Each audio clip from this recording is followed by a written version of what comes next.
Okay, so we're doing Texas today. Yeah. And I have to say, I am really impressed with the amount of stuff that our listeners sent.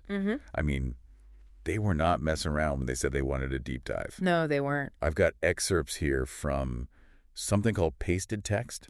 Okay. A couple articles from the Texas State Historical Association. Right. The Financial Times. Always a good one. And even something from the ASU Institutional Repository. Oh, wow. Getting into the academic stuff. Yeah. So I think it's pretty clear that they want to go way beyond just the, the cowboys and the oil and the whole, The stereotypes. The stereotypes, yeah, exactly. Yeah. Which, to be fair, are definitely a part of Texas. Right.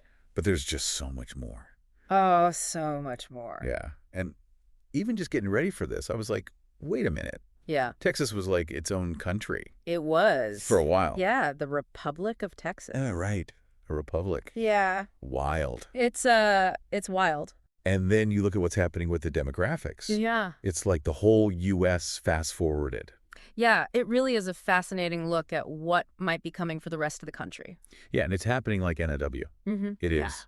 Not in some distant future. Yeah, and to really even start to grasp it, we got to rewind a little bit. Okay. Way, way back.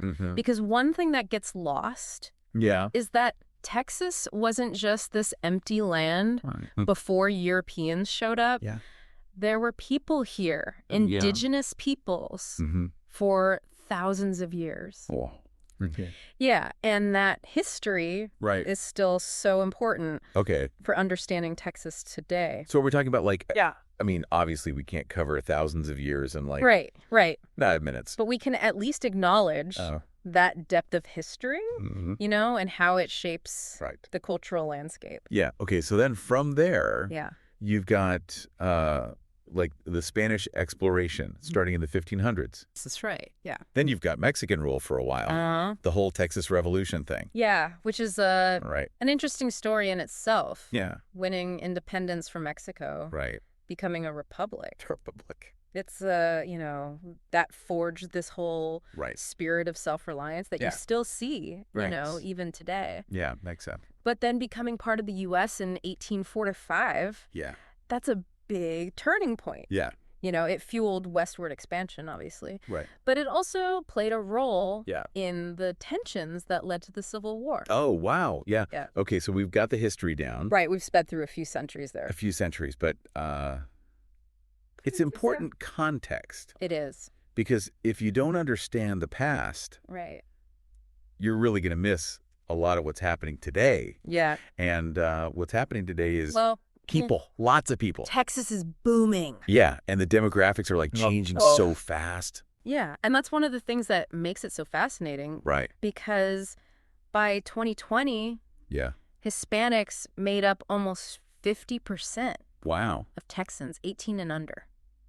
So that's think about this. The future right there. Yeah, it is. And this is something that's happening all over the U.S. It is, yeah. But it seems like in Texas, it's just accelerated. Yeah, it's happened on fast forward. Yeah, way faster. Yeah. So what does that mean, for the state? Well, it means that the future of Texas is going to be shaped by this younger, more diverse generation. Yeah. There'll be the workforce. Right. The voters. The consumers. Yeah, the consumer. That's a huge shift. It is a massive shift. And one of the articles I was reading was talking about how companies are moving to Texas. Right. All these big companies. Yeah, you've got Tesla, Apple. Right. A lot of tech companies. Because of the business environment. Yeah. The low taxes, less regulation. Right. That kind of thing.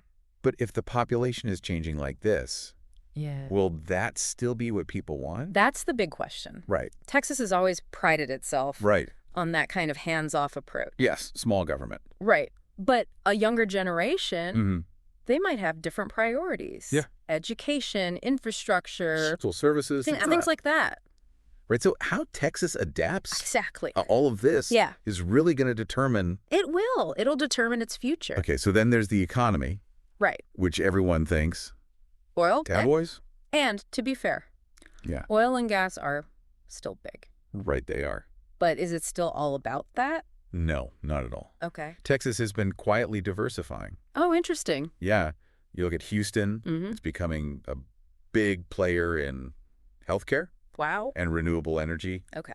And then you've got Austin. Yeah. Which is like this mini Silicon Valley. I was reading about that in the Financial Times. They were talking about how like Tesla and Apple have set up these huge operations. Yeah, major operations in Texas. Yep. And it's not just the incentives. No. It's also the workforce. Right. Texas has a growing workforce. Especially in tech. Yeah. But all this growth. Oh, yeah. It can't all be good, right? Well, that's the thing. The Financial Times article actually talks about that. Oh, yeah. Yeah. The downsides of this boom.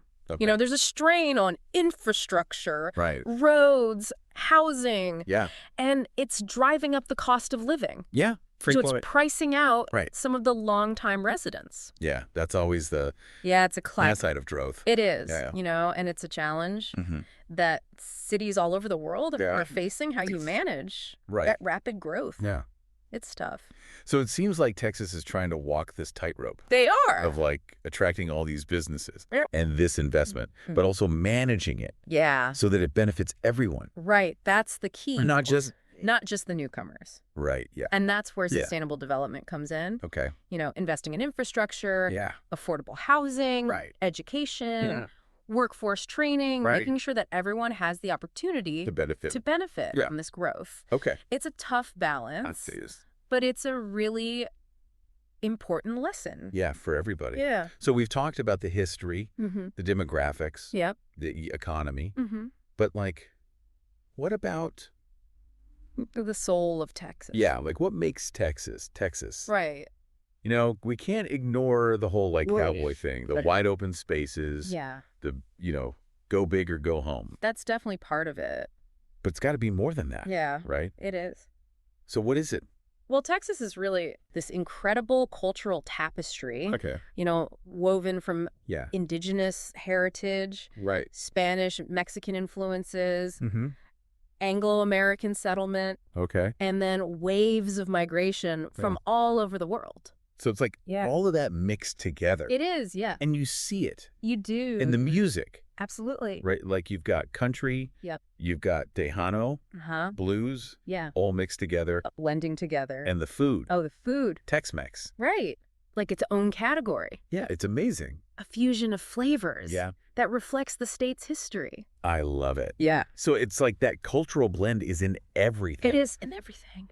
And I guess that also means it's in the political landscape. Right. So Texas has this reputation for strong individualism, that frontier spirit. Yeah. But it also holds on to traditional values. Interesting. So it's the fascinating paradox. It is. It's contradictory. It is. But I guess that's kind of what makes it so interesting. It is. So to really get Texas, you got to embrace the contradictions. You do. The layers. Yeah. The fact that it's constantly changing. Exactly. It's a state in motion. Right. It's always evolving. So much like the U.S. Well, that's the thing. Texas is really a microcosm of America. Okay. It's where the past and present are always colliding, where different cultures are mixing and creating something new. It's exciting. It is. But also probably a little scary. Yeah. A little bit of both. Yeah. But definitely not boring. No, definitely not boring. Right. So we've gone from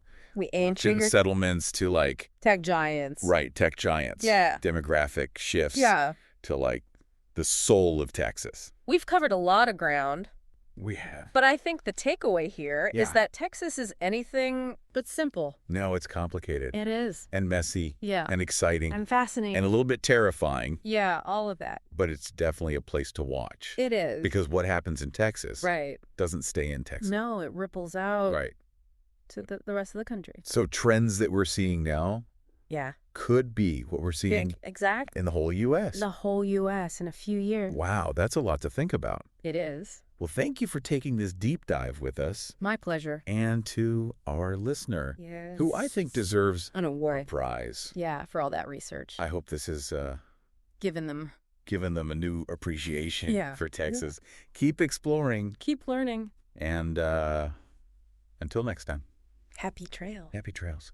Today is your lucky day. Today is the day that our $3 website works for you, paying you directly to your PayPal daily.